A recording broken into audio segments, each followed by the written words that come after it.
کل شام کام سے انتہائی تھکا ہوا گھر آیا، تھکاوٹ سے جسم کا انگ انگ ٹوٹ رہا تھا، آتے ہی بستر پر گر گیا۔ ابو فوراً کمرے میں آئے، انتہائی شفقت سے حال احوال پوچھا اور میں نے تھکاوٹ کے باعث بے دلی سے جواب دیا۔ وہ زیر لب دعا دیتے ہوئے اپنے کمرے کی جانب چلے گئے۔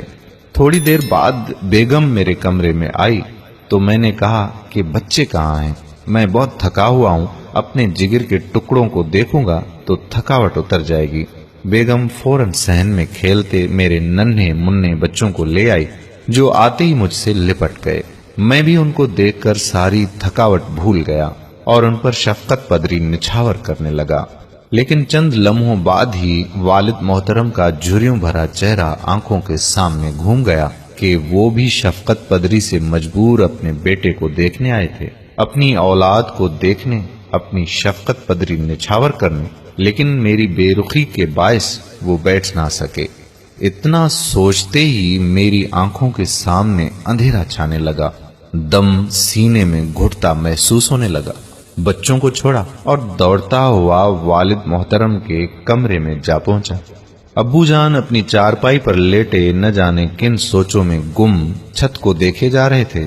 میں ان کی چارپائی پر ان کے قدموں میں جا بیٹھا اور ان کی ٹانگیں دبانے لگا۔ ابو فوراً اٹھے اور مجھے سینے سے لگایا۔ نہ جانے کیوں ہم باپ بیٹا پھوٹ پھوٹ کر رونے لگے۔ میں تسلیم کرتا ہوں کہ ایسی راحت مجھے کبھی نہ ملی جو باپ کے سینے سے چمٹ کر ملی۔ دوستو، تم اپنے پیسوں سے ماں باپ کی خوشیاں نہیں خرید سکتے۔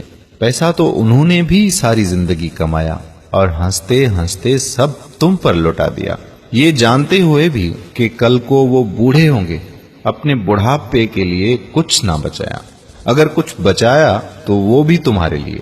تم صرف چند لمحے اپنے ماں باپ کے ساتھ بیٹھ جایا کرو، ان سے دکھ سکھ کی باتیں شفقت کے ساتھ کیا کرو۔